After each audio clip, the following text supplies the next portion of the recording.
Kind of a two-part question on the Second Amendment. President Biden made a sweeping anti-Second Amendment statement just in the past week. Our state is going through a lot of regulatory infringements. A, your feelings on the Second Amendment, and B, is there a federal role in that, or like Roe versus Wade, should it be a state's issue? Well, there's a federal role. It's the Second Amendment, so it has to be the federal role. As a gun owner and someone who in my pocket carries a concealed weapon permit. Now remember, I grew up in Cranston, Rhode Island, and no one had any guns. Only Mr. de Blasio did, and he was a cop.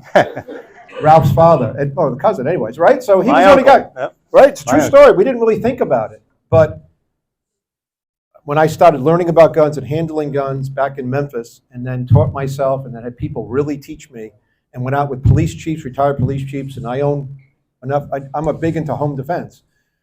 I'm a great supporter of the Second Amendment. Remember, I just want to remember this one thing. The reason that everybody should really be trained in handling a gun, and that's why it's too bad that we don't have young people. I wish at 18 I'd gone into the military for a couple of years or a year or something, but everybody would have learned all this stuff. You wouldn't have people saying the same crazy things they do today about guns.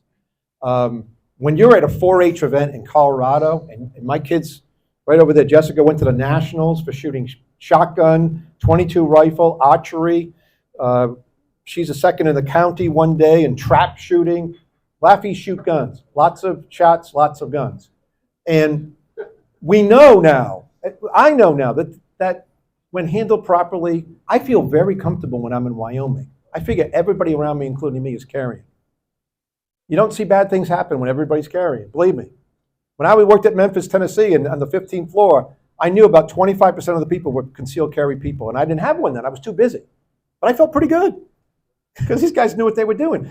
We have to get to a society where people are not scared of this or trying to, there's more crime in Chicago, and there's the gun law. We could go on all day about this, but I'm a very strong supporter of the Second Amendment, and I think one of the things I'd like to do as president is make sure people are educated, try to get more people involved in things like 4-H, so that they would know at a young age that guns by themselves don't hurt people, that we need to have a population. And the one thing about the Second Amendment, remember this, it was done not so we would have a gun to defend our home.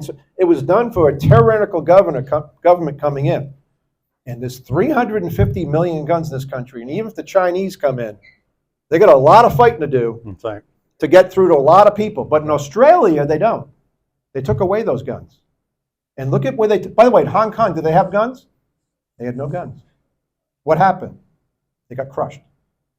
So we need everybody in America to learn how to use and to know how to use a gun safely, in my opinion.